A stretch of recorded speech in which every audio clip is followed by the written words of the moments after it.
तो सबसे पहले हम लोग बात करेंगे एक डिफेंस पार्क को लेकर, है ना। सबसे पहले आप लोग यहाँ पे देखेंगे कि एक डिफेंस पार्क मध्य प्रदेश सरकार बना रही है, और इस डिफेंस पार्क जो है, इस डिफेंस पार्क को की ऑफ ग्वालियर चंबल डेवलपमेंट बताया जा रहा है। ये हमारे मोहन यादव जी के द्वारा बोला गया है कि ये की बनेगा इसकी development in Gwalior Chambal region, ठीक है। तो एक डिफेंस पार्क की स्थापना की जा रही है, और इस डिफेंस पार्क को ग्वालियर जो चंबल रीजन है इसके विकास का आधार बताया जा रहा है कि विकास का आधार बनेगा और ग्वालियर और चंबल रीजन को विकसित बनाने में इंपॉर्टेंट भूमिका निभाएगा। ये डिफेंस पार्क बन कहाँ रहा है? ये डिफेंस पार्क आपका बन रहा है शिवपुरी में। कहाँ बन रहा है? शिवपुरी में, ठीक है, ध्यान रखिएगा। तो डिफेंस पार्क आपका बन कहाँ पे रहा है? शिवपुरी। शिवपुरी आप सबको पता है कि एरिया के आधार पर एक सबसे बड़ा जिला है, ये शिवपुरी है, और यहाँ पर बन रहा है। और इसकी जो लागत है, इसकी जो कॉस्ट है वो काफ़ी बड़ी है, ये 2500 करोड़ के आसपास है। अब इसके कई सारे फायदे होंगे। कई सारे फायदे कैसे होंगे? जैसे देखो, सबसे पहली चीज़ तो भारत को आत्मनिर्भर बनने में, आत्मनिर्भर जो भारत है, इस आत्मनिर्भर भारत का सपना यहाँ पर आपके पास साकार होगा कि भारत आत्मनिर्भर बनेगा, पहली चीज।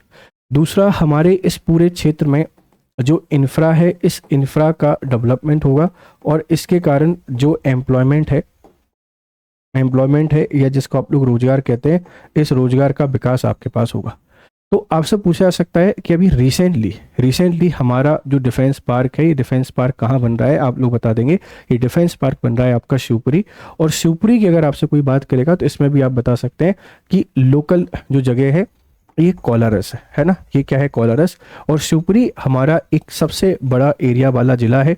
सबसे बड़े एरिया का मतलब सबसे बड़ा एरिया अगर किसी जिले का है तो आपको शिवपुरी का ही देखने को मिलेगा, ध्यान रखिएगा। तो पूरे रीजन में डेवलपमेंट लाने में एक इंपॉर्टेंट या क्रूशल रोल प्ले करने वाला है ये डिफेंस पार्क, ठीक है।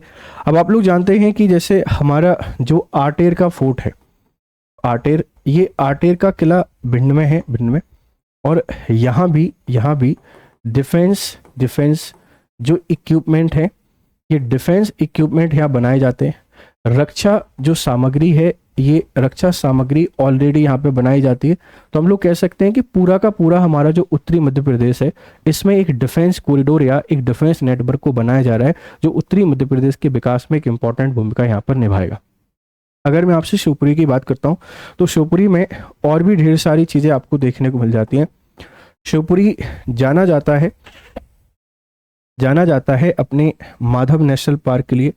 माधव नेशनल पार्क MNP जिसको बोल रहे हैं, ये second national park of MP है, और 1958 में नेशनल पार्क के तौर पर रजिस्टर्ड हो गया था। कान्हा 1955 में हुआ था, इस बात को ध्यान रखिएगा। तो सेकंड जो हमारा नेशनल पार्क है, ये भी कौन सा है? ये माधव नेशनल पार्क है। और भारत का लेटेस्ट जो टाइगर रिजर्व है वो भी यही है। अभी यहाँ 2026 में टाइगर प्रोजेक्ट को शुरू कर दिया है। तो टाइगर प्रोजेक्ट के अंतर्गत शामिल होने वाला एक नेशनल पार्क और हमारा बन गया है, इस बात को ध्यान रखिएगा। शिवपुरी की आप लोग बात करते हैं तो यहाँ पर आपको सांख्य सागर झील मिलेगी, यहाँ हमको सांख्य सागर लेक मिलेगी। और सांख्य सागर जो लेक है, ये सांख्य सागर लेक एक रामसर साइट के नाम से जानी जाती है।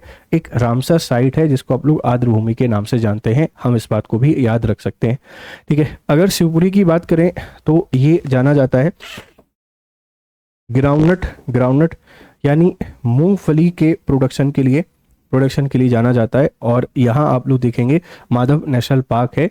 और शिवपुरी जो है, ये शिवपुरी, यहाँ अगर मैं क्लाइमेट की बात करूँ तो देखो, एक तो पहली जो टूरिस्ट सिटी ये भी शिवपुरी है, ध्यान रखना।